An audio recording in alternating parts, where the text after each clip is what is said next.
Ang araw na sinubukan ng sarili kong ama na kunin ang lahat sa akin ay nagsimula sa tunog ng sarili kong pangalan na umaalingaw-ngaw sa loob ng isang courtroom na mas malamig pa sa madaling araw ng Disyembre sa Baguio.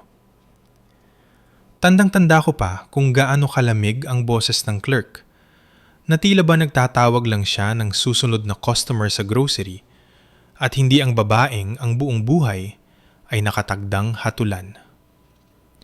Nakaupo ako sa defendant's table. Ang mga palad ko ay nakalapat sa makinis na kahoy. Ramdam ang lamig na tumatagos sa aking balat.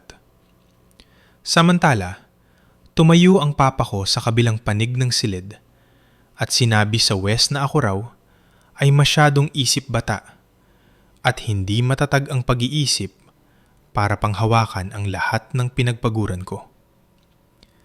Sinabi niya ito ng napakahinahon na kung hindi mo siya kilala tulad ko, baka maniwala kang nagmamalasakit lang siya. Sinabi niyang, padalos-dalos ako sa aking mga desisyon. Wala akong alam sa paghawak ng pera, na madali akong mauto at tungkulin ng isang responsableng magulang na makialam bago pa lumala ang lahat. Responsableng magulang. Iyon ang mga salitang ginamit niya. May mahinang bulungan sa loob ng courtroom. Tila naiirita rin ang mga fluorescent lights sa itaas na humuhuni habang hinihiling niya sa korte ang buong kontrol sa aking mga ari-arian. Hindi bahagi, hindi limitado, kundi buo.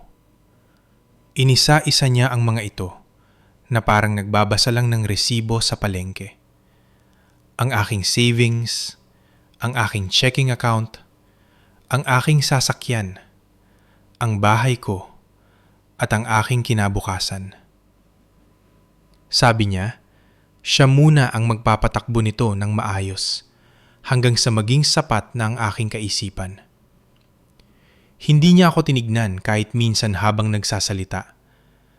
Nakaharap siya sa Wes, matikas ang tayo, na parang nagbabasa ng script na paulit-ulit niyang sinanay sa harap ng salamin. Numumagang yon, ang kanyang abogado na si Ate ni Santos ay kampanteng nakasandal sa upuan, na tila ba isang formalidad na lamang ang lahat at siguradong sigurado na sila sa panalo?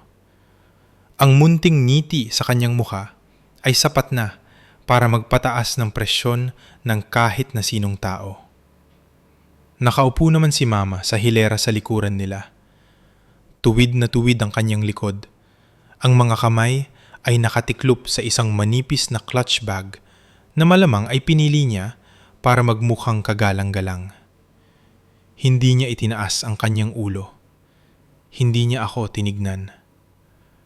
Mula sa kinauupuan ko, ang nakikita ko lang ay ang naninigas niyang panga at ang pamumuti ng kanyang mga kamao tuwing binabanggit ni Papa ang salitang unstable. Sa sandaling yun, naisip ko kung ano kaya ang hitsura ko sa kanila. Isang babaeng 30 anyos na nakaupo lang doon nang hindi umiiyak, hindi sumisigaw, hindi nagmamakaawa, kundi tahimik lang. Siguro iyon ang mas lalong nakakaabala sa kanila. Huminga ako ng malalim, ramdam ang hapdi sa aking lalamunan. At sa hiningang yon, naisip ko ang lahat ng mga kababaihang nakikinig sa kwentong ito habang hawak ang kanilang mga cellphone o habang nagluluto ng hapunan o habang nagmamaneho papunta sa trabaho. Kung nakikinig ka ngayon, iniisip ko kung ano ang ginagawa mo sa mga sandaling ito. Nakaupo ka ba sa iyong sopa? O naglilinis ng kusina? O naglalakad-lakad habang may earbuds? Noong unang mangyari ito sa akin sa courtroom, iniisip ko kung paano nasasabi ng isang magulang ang ganitong mga bagay tungkol sa sarili nilang anak. Maaari ninyong ipaalam sa akin sa comments kung ano ang ginagawa ninyo habang nakikinig, dahil hanggang ngayon ay namamatay pa rin ako sa mangha kung paano nagbabago ang takbo ng buhay sa isang saglit lang. Lumapit ang bailiff sa harapan at iniabot ang isang folder kay Judge Ricardo Mendoza Isang matangkad na lalaking may mapuputing buhok at tinging sapat na para matuklap ang pintura sa dingding. Inayos niya ang kanyang salamin at binuklat ang file na tila ba isa lamang itong ordinaryong petisyon sa isang karaniwang Martes ng umaga.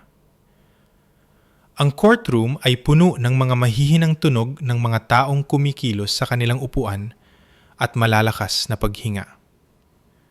O baka ramdam ko lang yon dahil bawat ingay ay pinalalakas ng tibok ng aking puso. Hindi ko tinignan si Papa. Tumingin ako ng diretso sa unahan. Kung lilingon ako ng bahagya, natatakot akong baka makita ko ang hinahanap ko noong bata pa ako. Ang kahit katiting na init sa mukha ng aking mga magulang. Ngunit ang ganong klaseng pag-asa ay mabilis kumupas. Nagiging marupok ito. Madaling mabasag. Nagpatuloy si Papa sa pagsasalita. Sinabi niya sa Wes na bagaman hinahangaan niya ang aking mga nakamit sa pag-aaral at iginagalang ang aking karera, nangangamba siya na wala akong tamang pagpapasya para panatilihing ligtas ang aking sarili. Sabi niya, kaduda-duda ang aking paggastos. Sinabi rin niya na nilalayo ko raw ang aking sarili sa gabay ng pamilya. Binanggit pa niya ang bahay ko sa Quezon City. Tinawag itong simple, pero hindi raw maayos ang pagkakamanage, na tila ba nakatapak na siya doon kahit minsan. Hindi pa siya nakakapunta roon. Habang nakaupo ako roon, naisip ko ang lahat ng gabi na nag-overtime ako para makapag-ipon ng down payment. Ang mga buwan na puro sardinas at noodles lang ang kinakain ko para lang makabili ng mga gamit sa bahay. Naisip ko ang second-hand na kotseng binili ko ng cash at kung gaano ako ka-proud na sa wakas ay may sasakyan na akong hindi umuusok tuwing umaga. Bawat gamit na inilista ni Papa ay pinaghirapan ko ng may pawis at tiyaga. Ang marinig na gawin lamang itong mga bullet points sa korte ay nagpabaliktad sa aking sikmura. Bumulong si Ate Santos kay Papa sa isang pagkakataon at nagpalitan sila ng tango. Parang dalawang lalaking tinatapos ang huling bahagi ng isang plano. Masikip ang dibdib ko, pero nanatiling kalmado ang aking mukha. Ipinangako ko sa sarili ko na hindi ko ibibigay sa kanila ang kasiyahang makita akong madurog. Isinara ni Judge Mendoza ang folder at tumingin ng diretso kay Papa. Naramdaman ko ang pagbabago ng hangin sa silid. May nagbago sa kanyang ekspresyon, tulad ng ulap na nagbabago ng kulay bago bumuhos ang malakas na ulan. Pagkatapos ay tumingin siya sa akin, hindi sa awa, hindi sa pagdududa, kundi sa isang mahaba at matatag na tingin na parang binabasa ang nakasulat sa aking balat. Binuksan niya ulit ang folder. Bumigat ang paligid. Tila ba ang lahat ng oxygen ay hinigop papunta sa tumpok ng mga dokumentong yun. Nanatiling lapat ang aking mga kamay sa lamesa, pero nangangatog ang dulo ng aking mga daliri bago ko ito pinilit na tumigil. Ramdam ko ang lahat.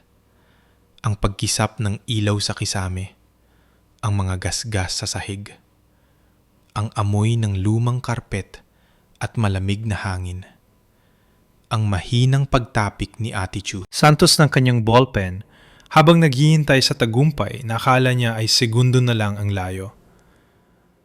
Mas lalong tumuwid ang tayo ni Papa nang magsimulang magbasa si Judge Mendoza. Mukhang handa na siyang tumanggap ng papuri bilang isang mapagmalasakit na magulang. Handang batiin sa pakikialam bago pa masira ng kanyang unstable na anak ang sarili nitong buhay. At marahil, yun ang pinakamabigat sa akin. Naniniwala siyang tama siya. Naniniwala siyang makatwiran ito. Naniniwala siyang isa akong ari-arian na pilit kumakawala sa kanyang mga kamay. Napalunok ako ng malalim. Ramdam ang dahan-dahang pagbasag sa loob ng aking dibdib. Isang katotohanang napakasakit para baliwalain. Hindi ito pagmamalasakit. Hindi ito pagmamahal. Hindi rin ito takot.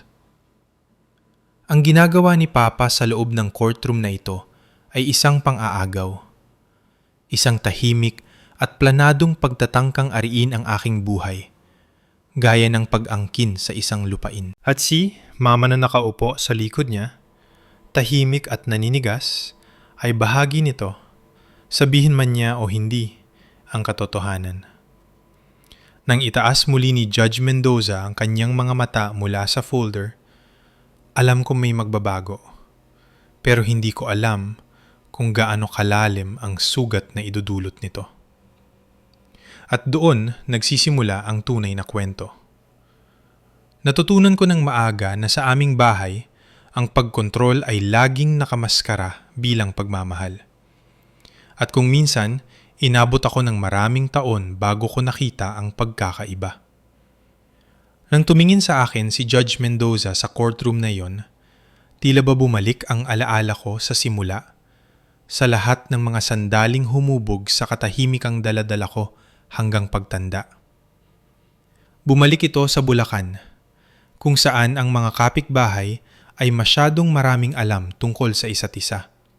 At ang reputasyon ay itinuturing na pamana na kailangang laging pinapakintab. Lumaki ako sa isang simple pero napakaayos na bahay. Si Papa ay nagtatrabaho ng mahabang oras sa isang insurance firm at si Mama naman ay laging abala sa bawat church committee na madaanan niya. Mula sa labas, mukha kaming isang perpektong pamilyang Pilipino na nakikita sa mga patalastas. Malinis ang bakuran, laging bagong pintura ang gate, at ang parehong parol na isinasabit ni Mama tuwing sasapit ang Setyembre. Ngunit sa loob ng bahay, ang hangin ay hubog ng isang ritmo, isang mahinang tibok na nagsasabing, si Papa ang laging tama. Sinasabi yun ni Papa kapag itinatama niya ang paghawak ko ng lapis, ang kamay niya ay nakpatong sa akin ng medyo masyadong mahigpit. Sinasabi niya yon kapag ini-edit niya ang aking homework, binubura ang aking mga salita nang hindi man lang binabasa ng buo. Tandang-tanda ko nung nakaupo ako sa hapagkainan, hindi pa man lang umabot ang mga paa ko sa sahig. Sinusubukan kong ipaliwanag kung bakit mas gusto kong magsulat ng mga kwento kaysa mag-solve ng math. Tinapik ni Papa ang papel at sinabing, "Mas alam ko ang makabubuti sa iyo, Nora. Ang mga kwento ay makakapaghintay. Ang mga numero ang mahalaga." Sumusunod naman si Mama sa kanyang sariling linya. "Nag-aalala lang kami," sabi niya habang inaayos ang suot kong bestida bago kami umalis para sa misa sa linggo. Pinapatag ang mga gunita ng tupi at inaayos ang aking postura sa pamamagitan ng dahan-dahang pagtulak sa aking mga balikat. Sinasabi niya yon nang magtanong ako kung maaari ba akong sumali sa art club sa halip na sa choir ng kabataan. Mas maganda ang choir para sa tingin ng komunidad, sabi niya sa akin habang nilalagyan ng sipit ang aking buhok. Nag-aalala lang kami sa kinabukasan mo. Ang lahat ng ginawa nila ay laging nakabalot sa pag-aalaga, tulong, o paggabay. Ngunit ang ganong klaseng tulong ay may mga nakataling pisi na sobrang higpit sa aking mga desisyon hanggang sa hindi ko na mapansin ang mga ito kalaunan. Nung nasa elementary ako, natatandaan ko pang hinila ako ni Papa sa gilid sa parking lot ng paaralan dahil nakakuha ako ng B sa isang science quiz. Yumukod siya sa tabi ko. Ang isang kamay ay mahigpit na nakahawak sa strap ng aking bag. "Hindi itong pinakamahusay mo," mahinahon niyang sabi. "Inaasahan namin ng iyong ina ang excellence." Hindi ang marka ang nagpagalit sa kanya, kundi ang kung anong iisipin ng ibang tao tungkol sa markang yun. Si Mama naman ang tagapag-ingat ng panlabas na anyo. Pinaplansya niya ang aking mga damit tuwing umaga at sinisiguradong ang buhok ko ay maayos na maayos bago ako palabasin ng bahay. Sa simbahan, ang kamay niya ay laging nakapatong sa aking balikat. Ginagabayan ako sa bawat tao na parang bahagi ako ng isang presentasyon. Ngumiti ka, Nora. Sumagot ka ng magalang. Tumayo ka ng tuwid. Pagkatapos ng misa, yumuyukod siya at bumubulong ng mga paalala. Napapansin ng mga tao ang lahat, anak. Gusto lang naming mag-shine ka. Shine. Yun ang salitang ginagamit niya sa halip na impress. Pero natutunan ko ring pareho lang ang ibig sabihin ng mga iyon para sa kanila. Noong nasa high school ako, nadiskubre ko ang sketching. Iyon ang unang bagay na naramdaman kong akin talaga. Pinuno ko ang bawat notebook ng mga guhit, mga mukha, mga tao sa hallway, mga guro, ang likod ng ulo ng isang kaibigan. Isang hapon, nakita ni Mama ang aking sketchbook na kalahating nakabukas sa aking kama. Binuklat niya ang mga pahina ng may kakaibang paninigas sa kanyang bibig. "Maganda ang mga ito," sabi niya. "Pero masyadong marami ang oras na ginugugol mo rito. Dapat kang sumali sa debate club. Maganda yon, tignan sa resume balang araw." Nagtanong ako, "Maganda tignan?" At sumagot siya nang hindi tumitingin sa akin. "Para sa amin, Nora. Para sa iyo rin, syempre. Pero higit sa lahat, para sa amin." Lalo pang humigpit si Papa nang pumasok ako sa kolehiyo. Dumadalo siya sa bawat parent-teacher conference na may 2 notebook. Hindi niya tinatanong ang mga guro ko tungkol sa kung ano ang gusto kong pag-aralan. Tinatanong niya kung paano ako kumpara sa ibang mga estudyante. Tinatanong niya ang tungkol sa leadership qualities at kung ang pagiging tahimik ko ba ay makakahadlang sa mga oportunidad. Nakaupo lang ako doon. Nakikinig sa kanya habang pinag-uusapan ako na tila isa akong business strategy na kailangang ayusin. Tuwing susubukan kong magsalita, pinuputol niya ako ng magalang pero matatag. Kilala ko ang anak ko. Matalino siya pero kulang sa direksyon. Kailangan niya ng matibay na istruktura. Ang mga salitang mas alam niya ang makabubuti ay patuloy na lumilitaw taon-taon hanggang sa hindi na ito tunog payo kundi batas. May isang turning point nung 15 taong gulang ako, bagaman hindi ko ito agad nakilala. Nakaupo kami sa lumang hapagkainan na gawa sa nara. Biyernes ng gabi noon at amoy adobo ang buong bahay. Gusto ni Papa na pag-usapan ang aking mga kukunin na kurso para sa susunod na semester. Nakapili na ako kasama ang aking guidance counselor, kabilang ang isang studio art class na matagal ko nang pinapangarap. Tinusok niya ang isang piraso ng manok at sinabing, "Palitan mo ang art course na yan ng honors economics. Yan ang mas matalinong landas." Sinabi ko sa kanya, "Hindi." Mahina ang boses ko pero matatag. Ang salitang yon ay parang usok na bumalot sa silid. Ibinaba niya ang kanyang tinidor. Natigilan si Mama. "Hindi ka nag-iisip ng tama," sabi niya. "Kailangan mo ng mga klase na bubuo ng tunay na kasanayan. Ang sining ay hindi praktikal. Luho lang yan." Naramdaman ko ang paninigas sa aking loob. Sinabi ko sa kanya na ang sabi ng guidance counselor, makakatulong ang klase na yon para sa aking portfolio. Umiling siya. "Mabuti ang intensyon niya, Nora. Pero hindi ka niya kilala tulad ng pagkakilala namin sa'yo. Alam namin ang lakas mo. Kailangan mo ng focus. Kailangan mo ng disiplina. Mas alam ko ang makabubuti." Sumabat naman si Mama mula sa kabila ng mesa. "Nag-aalala lang kami na hindi ka makasabay, na maging matagumpay ka, at magkaroon ng magandang pagpipilian sa hinaharap." Ang mga boses nila ay nagpatong-patong hanggang sa halos hindi na makalusot ang sa akin. Sabi ko ng mahina, "Gusto kong kunin ang klase na iyon. Sa tingin ko ay tama ito para sa akin." Gumalaw ang kanyang panga. Isang maliit na kalamnan ang tumitibok na parang orasan.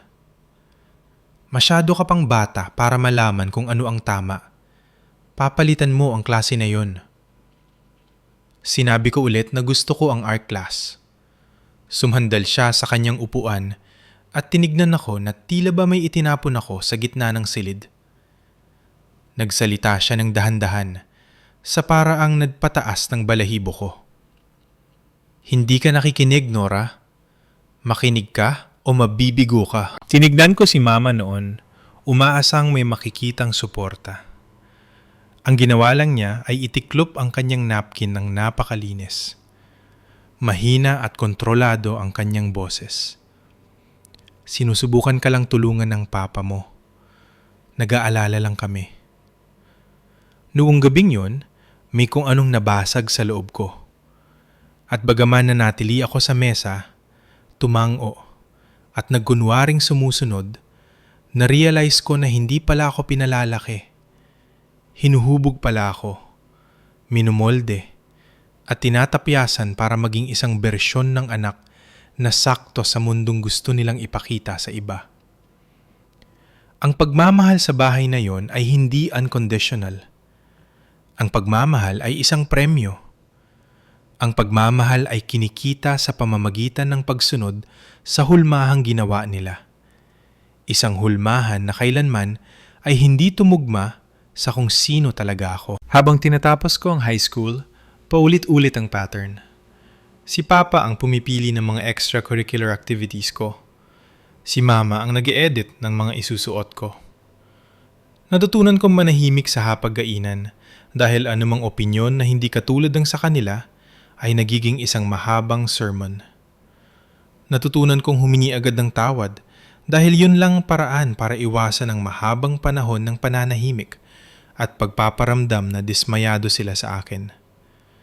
Natutunan kong itago ang aking mga guhit at itago ang aking mga tunay na iniisip sa likod ng mga magagalang na ngiti. Nung sumapit ang huling taon ko sa high school, halos hindi ko na mapaghiwalay ang boses nila sa boses ko.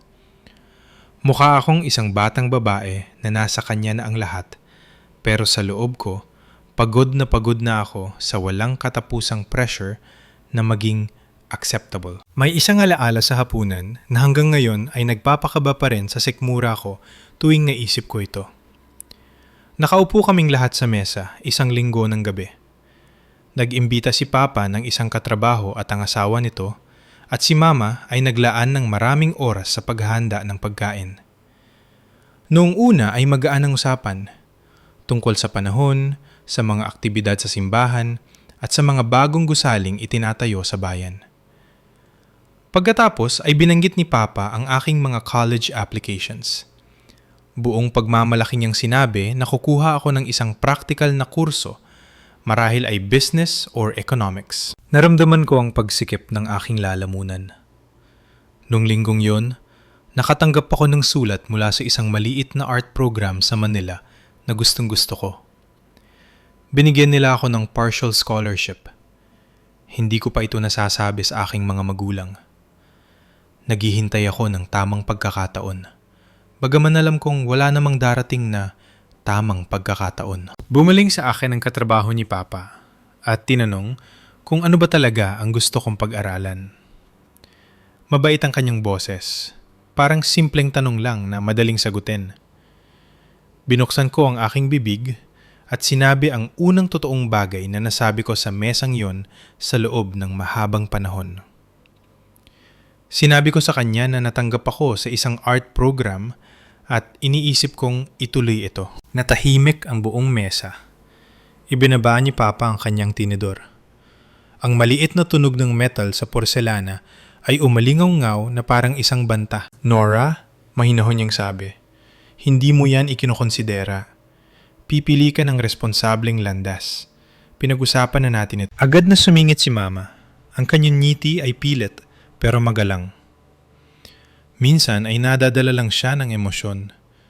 Nag-aalala lang kami na baka masayang ang kanyang potensyal. Mukhang nalito ang katrabaho ni Papa. Kinanong niya kung ano ba ang gusto ko at muli kong binuksan ang aking bibig. Pero bago pa ako makagawa ng tunog, nagsalita na si Papa para sa akin. Stability ang gusto niya, sabi niya. Ang kanyang boses ay pinal. Alam niya yun. Nagpatuloy ang usapan nang wala ako. Pero sa loob ko, May kung anong gumuho sa dibdib ko. Nang gabing iyon, ko naintindihan na wala sa mga ito ang tungkol sa paggabay. Hindi ito kailanman tungkol sa pagmamahal. Ito ay laging tungkol sa kontrol na nakabalot sa malalambot na salita. Natutunan kong huminto sa pagtatangkang magsalita sa bahay na iyon dahil tuwing susubukan ko, ang boses ko ay laging nilalamon ng sa kanila. Habang nakaupo ako sa courtroom na iyon, pagkalipas ng maraming taon, pinagmamasdan siyang nagsasalita ng may parehong kalmado at autoridad, habang naririnig ang tahimik na paghinga ni Mama sa likuran niya. Ang parehong leksyon ay muling umalingaw sa akin. Walang nagbago. Mas malaki lang ang entablado ngayon. Ang madla ay totoo na, pero ang script ay eksaktong pareho pa rin. Para sa kanila, ang pagmamahal ay pag-aari.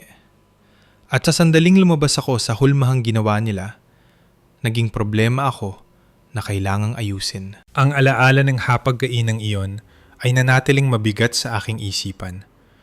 Humahalo sa maliwanag na ilaw ng courtroom at sa malamig na kahoy sa ilalim ng aking mga kamay.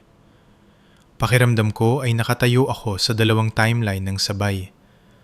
Ang batang babae na lumunok sa sariling niyang boses at ang babaeng pinagmamasdang na yon ang kanyang mga magulang habang sinusubukang angkinin ng legal ang lahat ng kanyang itinayo. At habang kumikilos si Judge Mendoza sa kanyang upuan para muling magsalita, narealize ko na ang kwento kung paano ko nakarating sa courtroom na ito ay hindi nagsimula sa petisyon. Nagsimula ito sa Nara na hapagkainang iyon sa Bulacan.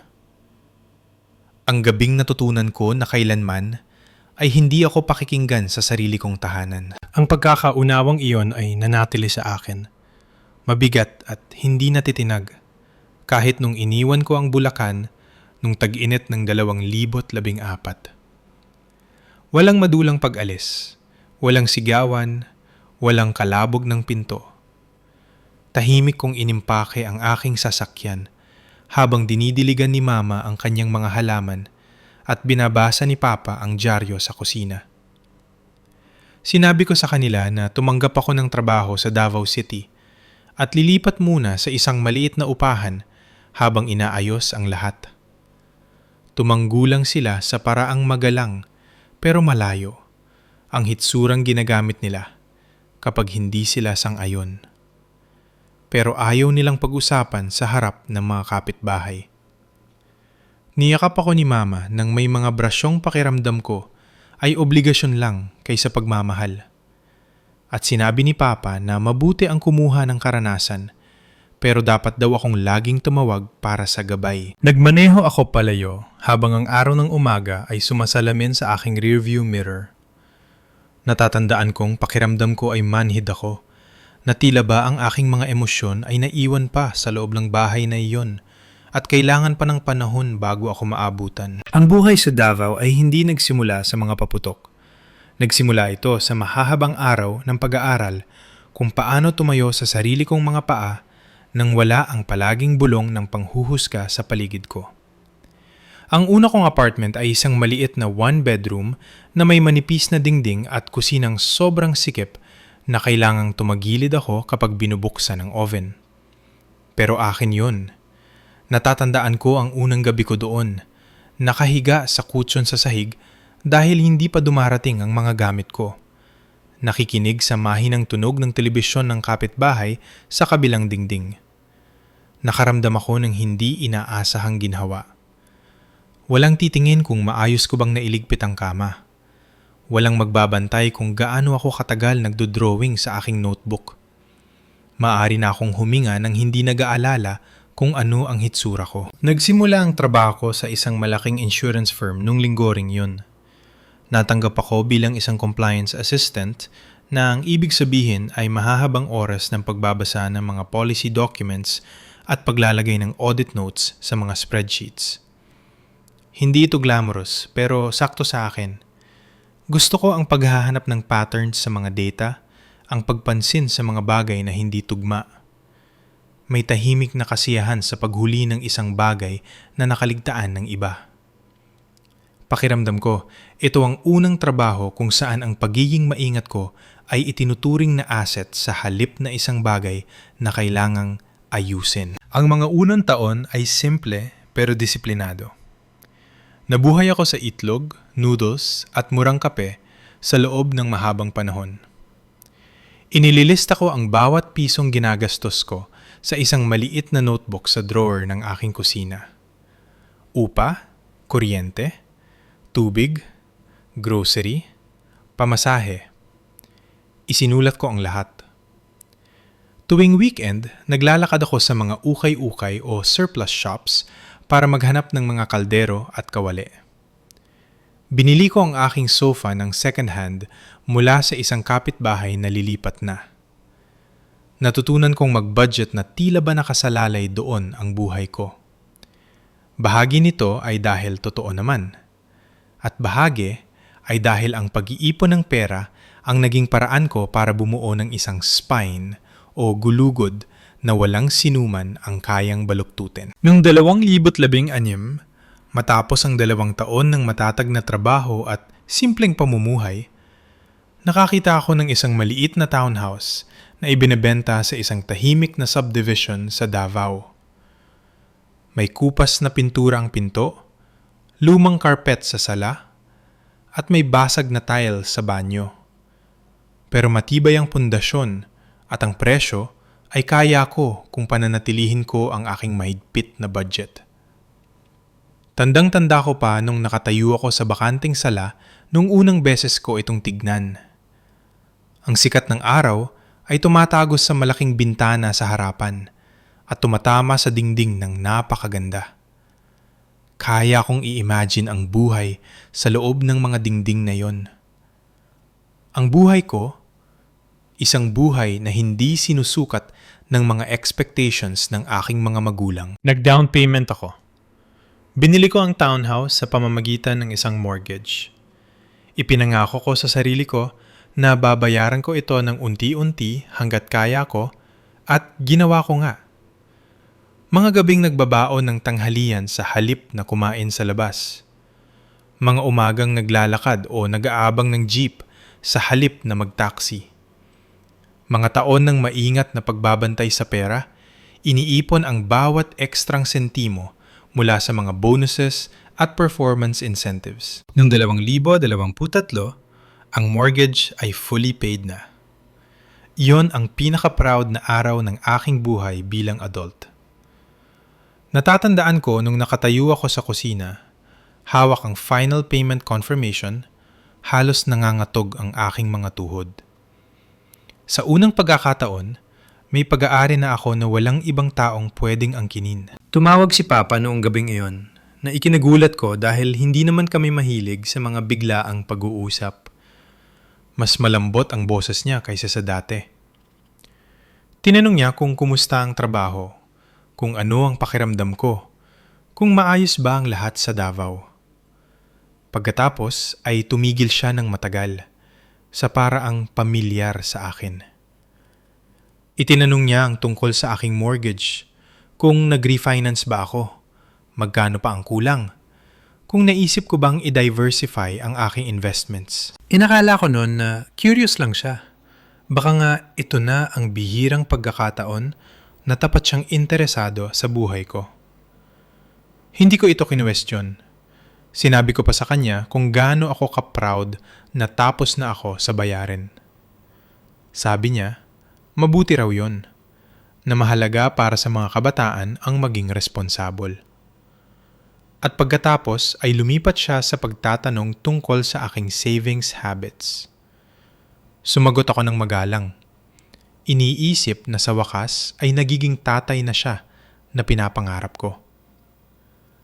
Masyado akong mabagal para makita kung ano talaga ang ibig sabihin ng mga tanong na yon. Ang buhay ko sa trabaho ay bumuo ng sarili nitong ritmo. Mula sa pagiging compliance assistant, naging audit specialist ako, hanggang sa maging risk analysis. Bawat hakbang ay dumating matapos ang maraming taon ng tahimik at matatag na pagpapatunay sa aking sarili. Pinahahalagahan ng mga supervisor ko na nahuhuli ko ang maliliit na pagkakamali na nakakaligtaan ng iba. Hindi ako ang pinakamaingay na tao sa loob ng opisina, pero ako ang pinakadetalyado. Ang pagiging metikuloso na iyon ang naging panangga ko, isang bagay na binuo ko para sa sarili ko noong ang lahat ng iba kong depensa ay hinubog ng expectations ng ibang tao. Sa labas ng trabaho, simple lang ang buhay ko, pero mapayapa. Naglalakad-lakad ako sa subdivision tuwing gabi.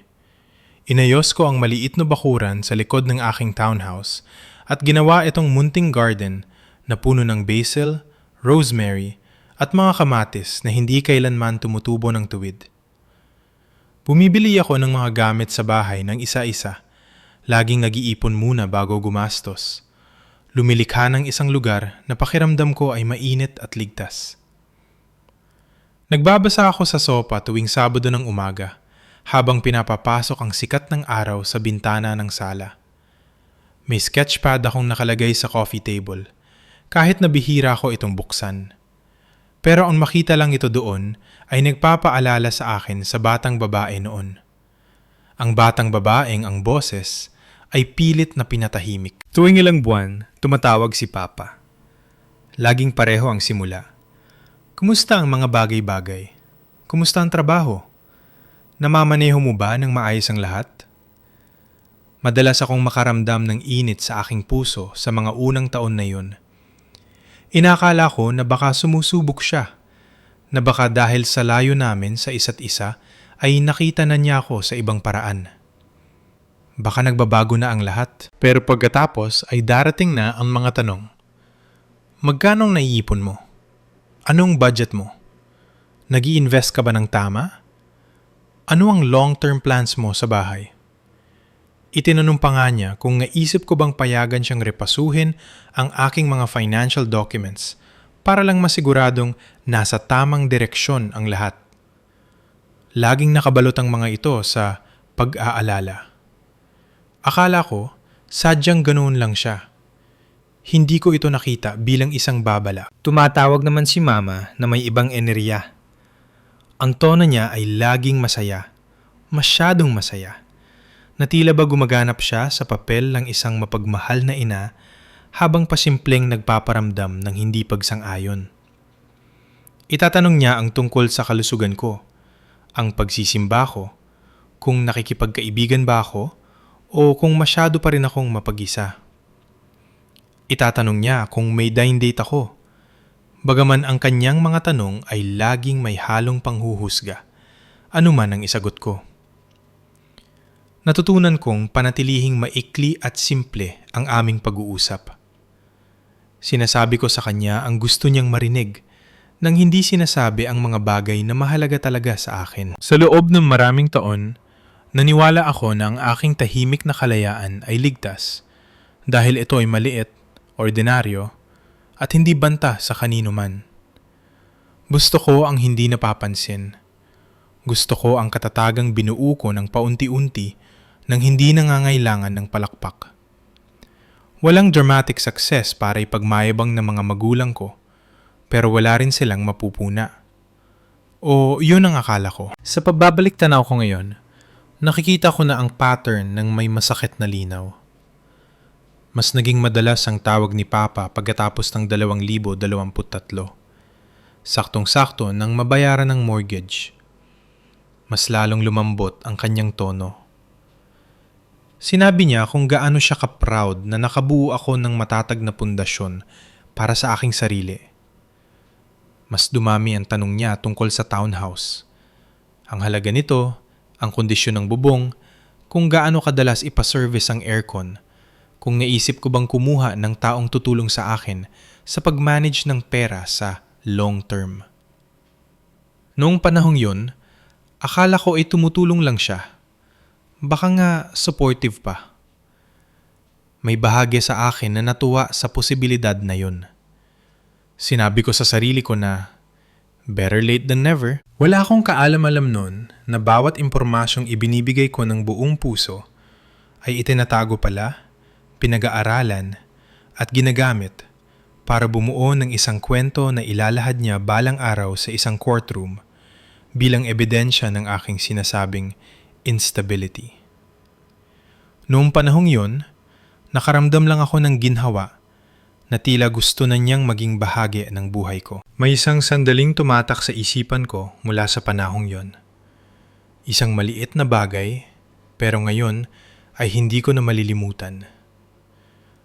Taglagas nun ng 2024. Tumawang siya 1 linggo ng hapon habang nagbubunot ako lang damo sa likod bahay. Itinanong niya nang parang wala lang kung magkano sa savings ko ang liquid o cash kaysa sa mga naka-invest. Sinabi ko sa kanya nang walang pag-aalinlangan dahil pakiramdam ko ay totoong usapan lang ito. Nang banggitin ko ang tungkol sa isang maliit na emergency fund na naipon ko, gumawa siya ng isang mahinang tunog ng pagsang-ayon. Pagkatapos ay, itinanong niya kung pakiramdam ko ba ay overwhelmed ako sa pag-aasikaso ng lahat ng mag-isa. Natawa ko at sinabing, hindi, nag-enjoy ako sa pagiging independent. Nanahimik siya ng matagal bago sinabing, ang kalayaan ay pwedeng maging marupok, Nora. Isang maling hakbang at maglalaho ito. Inakala ko nun na ang ibig niyang sabihin ay, ang buhay ay hindi mahuhulaan. Hindi ko narinig ang tunay nitong kahulugan. Isang silip sa kanyang paniniwala na ang buhay ko ay isang bagay na maaari niyang patatagin o sirain ayon sa kanyang kagustuhan. Kapag iniisip ko ang mga taong yan ngayon, ang pinakatumatak sa akin ay kung gaano kapayapa ang naramdaman ko nun.